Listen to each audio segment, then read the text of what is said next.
Tu sors le matin. Tu rencontres une femme que tu ne connais pas. Ni son père, ni sa mère, ni ses habitudes. Et tu couches avec elle. Tu es fort, hein? Tu n'as pas peur. Tu es très fort. Et d'autres, vous, deux à la fois, trois, vous êtes très forts. Mais les forts, c'est vous qui mourrez. Mais l'homme qui a peur, l'homme qui tremble, il dit, mais comment une femme peut avoir un tel courage? Non, mais si j'attrapais le sida, et si Jésus revenait pendant que je couche avec elle, et quelle malédiction j'aurais sur ma vie, et l'onction qui va me quitter, et les anges qui vont partir, je serai culpabilisé, je ne le ferai pas. Il est faible, mais celui qui est fort. Vous tous qui êtes des forts, vous êtes des faibles, et vous qui êtes faibles, vous êtes forts. Bien-aimés frères et sœurs, pourquoi est-ce que la Bible dit fuyez l'impudicité? C'est parce que l'impudicité a des graves conséquences. Et excusez-moi, dans ce séminaire, j'appelle le chat par son nom en faisant l'effort d'être pudique au maximum. D'accord? L'impudicité a des conséquences physiques, des conséquences sociales et des conséquences spirituelles. Voici une conséquence physique grave de l'impudicité. L'impudicité t'habitue à quelque chose que tu n'auras pas toujours. Je donne un exemple.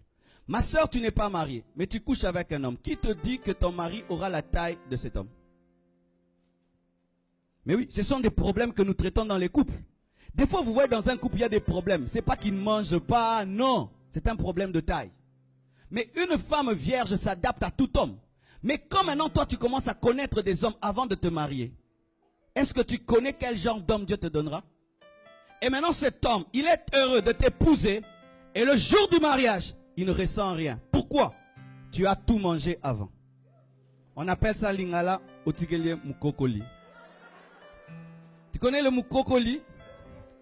C'est lorsqu'on mange la mangue et la graine qui reste. Alors pendant ton célibat, tu as laissé les hommes tout manger. Et qu'est-ce que tu amènes dans le mariage? Le mukokoli. Le noyau. Tu amènes ça à ton mari. Et il trouve une femme qui a connu toutes sortes de formes d'hommes. Parce que je dois le dire. Parce que des fois, vous chassez des démons. Il n'y a pas de démons. C'est le corps qui est déjà détruit.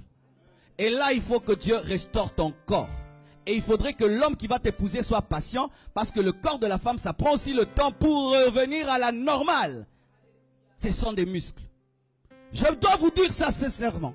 Et mon frère, toi qui goûtes aux femmes avant de te marier, qui te dit que ta femme aura la même capacité que toutes ces filles-là?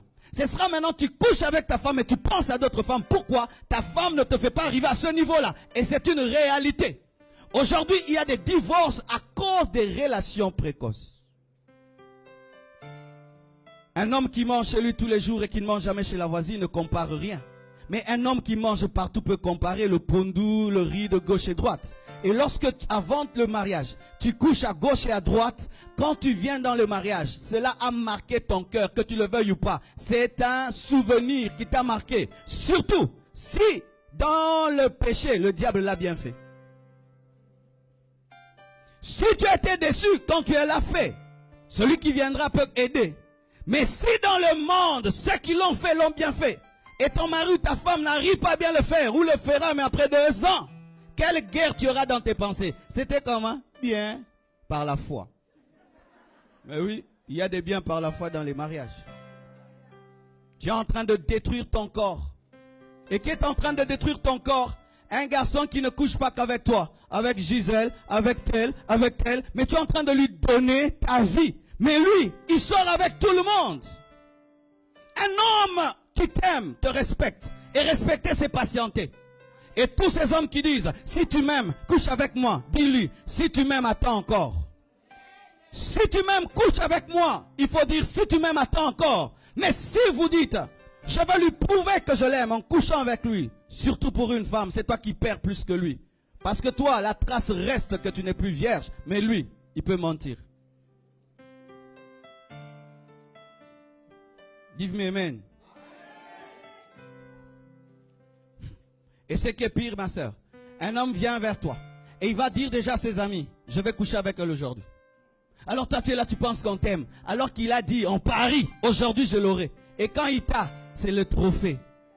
Donne-toi du poids. Tu es le temple du Saint-Esprit. Je dis, tu es le temple du Saint-Esprit. Tu n'es pas une prostituée. Tu dois patienter. Seul l'homme qui t'épouse te connaîtra et tu attendras seulement le jour du mariage pour connaître ta femme. Tout ce que vous faites avant détruit vos corps et vous marque et vous empêche d'être marqué.